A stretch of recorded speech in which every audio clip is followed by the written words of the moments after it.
Alright, hello everyone and welcome back to another business. Today lesson we'll be talking about functions and evolutions of human resource management for IB Business SLHL topic 2.1. So without further ado, let's start. So today's learning objective, by the end of the lesson, you should be able to understand the following concepts, which includes labor turnover, recruitment process, types of training, types of appraisal, able to differentiate dismissal and redundancies, and also recognize offshoring, reshoring, and outshoring as well. Outsourcing, sorry. So let's start. Labor turnover. Labor turnover is basically the proportion of employees leaving within a period of time. So the formula here can be expressed as amount of employees leaving over the average amount of employees times 100. These can actually be written in brackets if you would like to, but because it's due to the division and multiplication rule, that there is not a necessity to do that for adding a bracket. Unfortunately, Google Slides does not allow you to input equations, so here is the best representation of the equation possible here. So labor turnover, we have to understand why people leave the company. It's easy to say. Factors that people or employees leave is basically the better remuneration in other organizations, dissatisfaction in the workspace, such as poor working relationships or not feeling valued, pursue higher and further education in order to start a family or to get better educational degrees, personal reasons that they may not enclose to, retirement, redundancies, and dismissals. These two will be covered later on in the other slides, so stay tuned. Recruitment process. What is recruitment process?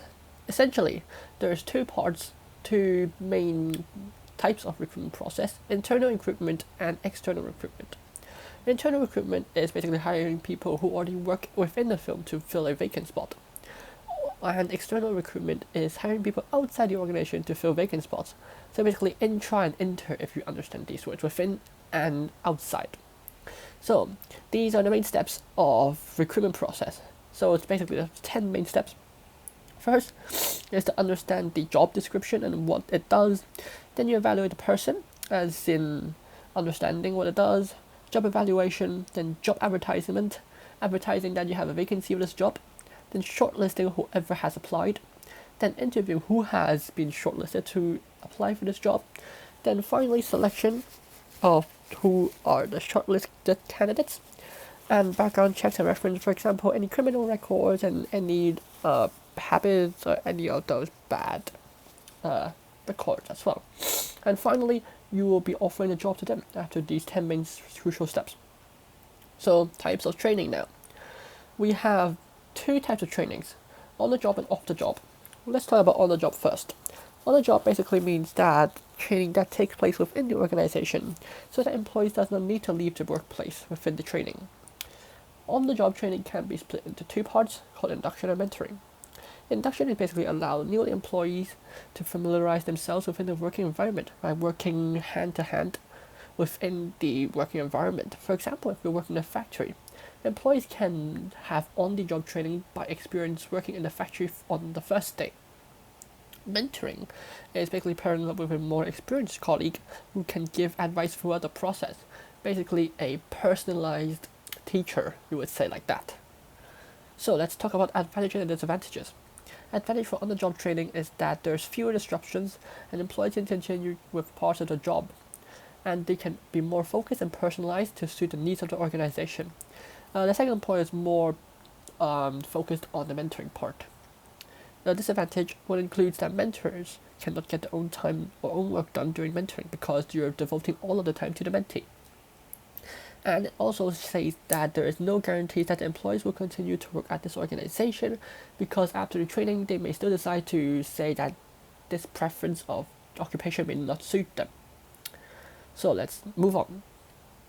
Off-the-job training, completely different to on-the-job training. What off-the-job training is basically trainings of employees that's held outside the organization, usually led by external specialists. Advantage for off-the-job training is that because it is led externally by professionals on another venue, basically conducted by experts and professionals is an advantage because they are specialized within their certain fields. And because of that, Off-the-job training also provides venues that are specifically built to cater training needs. For example, if you would like to say a cabin crew training, there would be a replica of a plane in order to suit them for off-the-job training.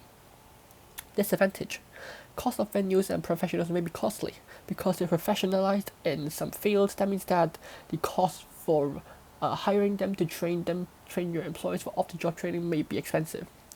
There's also, again, no guarantees that employees will continue to work at this job after the training, same as all the job training. So you also bear the risk of that as the company. Next, types of appraisals. Very simple. 4 points: 360-degree feedback, formative, summative, self-evaluation. 360-degree feedback is basically feedback from all staff regarding your target member of staff on their performance, their strength and weakness, and what they have done well throughout this term, and what they can improve upon. These are all factors that is being included for all of these types of appraisals. But most importantly, 360-degree feedback is a third-person view of reviewing the person, of the target person or the staff. While formative is also the same, similarly. However, it is done regularly, meaning that it is formally assessed throughout a given period of time, meaning that using formative appraisal, the staff will be assessed again and again and again. However, summative is completely different from formative. It's only assessed when needed. So if you were to use a marketing term, that's called ad hoc, compared to this as a continuous. Self-evaluation. Very self-explanatory. You are evaluating yourself, strength, weakness, and how to improve it.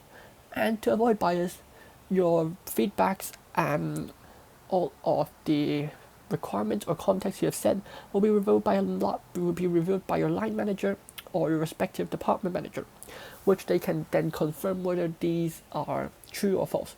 Because what you're reviewing yourself may contain bias, because you may be purposely writing more strength or more weakness on yourself, so the company may appraise you more.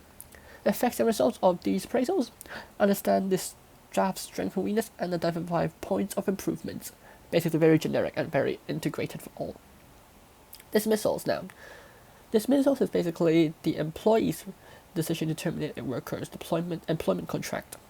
It is usually done due to incompetence and or breach of contract, or the accumulation of criminal records.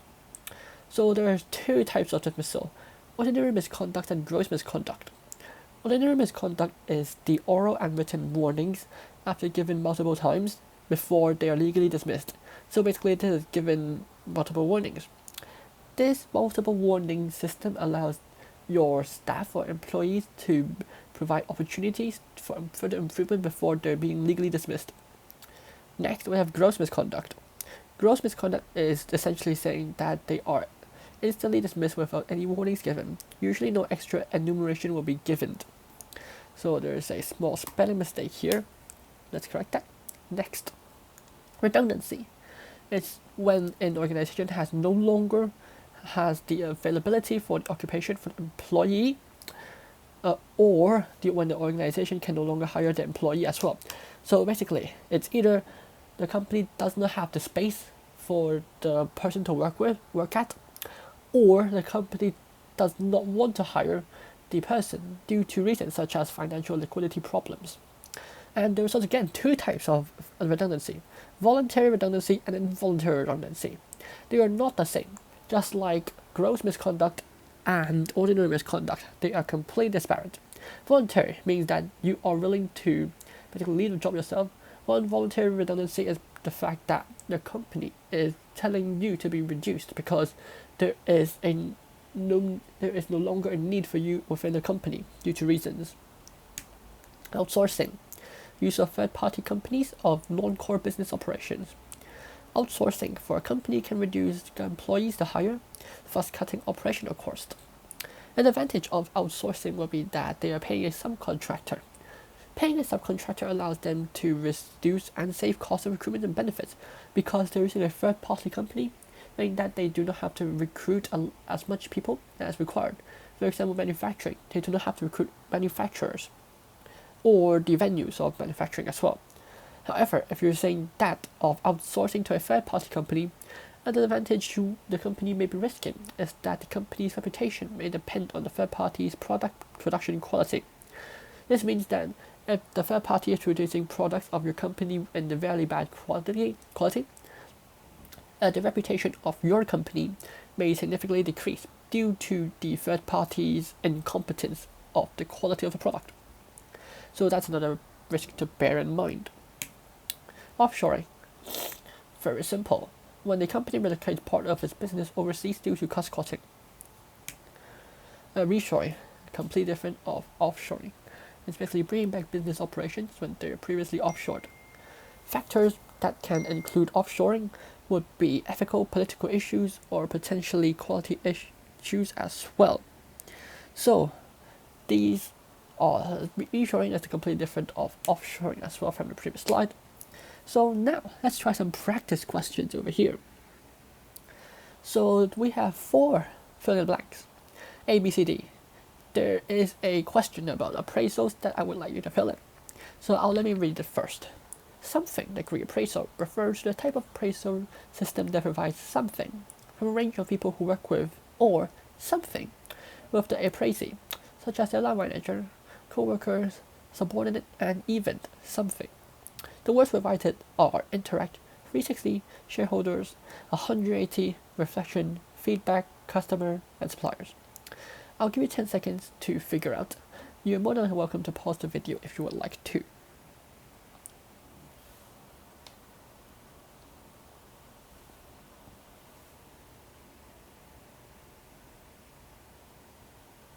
Have you gotten the answer yet? Alright, let's review the answers now. If you have not gotten your answer, please feel free to pause the video. So let's take a look at the answers. The correct answers are actually A, 360, B, feedback, C, interact, and D, customers. Well, you may argue, why is it not 180? Firstly, 180 feedback is actually something that is actually correct. Not actually correct, but something that actually exists. But in this curriculum is not going to be used.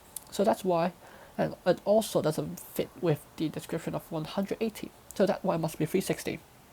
From analogical deducing, you have provide feedback for B, interact for C, and customers for D, because you're not talking about suppliers for the staff unless you're potentially talking about external supplies and other stuff as well. So it's talking about customers, not suppliers nor shareholders. Alright, let's do one more practice questions together. Sorry, it's another fill in the blanks. This time we have 3 only. I'll read it again once again. Something factors are the issues or features that are within the control of the organization, such as something and approaches to something. So the words given today are word staff turnover, external, training, staff remuneration, internal, and market demographics. Another 10 seconds for you.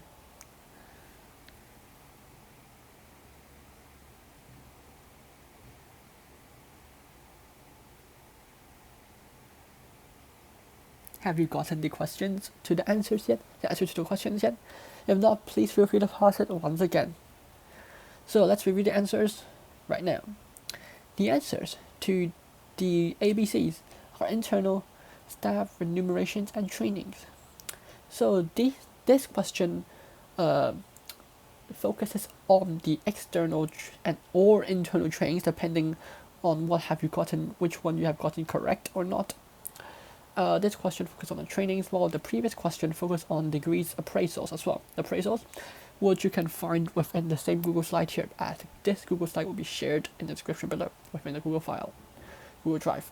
So I hope this lesson is informative for you to understand the subtopic of 2.1 Functions and Evolutions of Human Management for IB Business, SL, and HL. So if you have any comments or any queries regarding or even concerns about this PowerPoint or just questions in general about this subtopic, feel free to leave it on the comments below and I'll be sure to reply ASAP. So that's it for this lesson and I'll see you in the next lesson.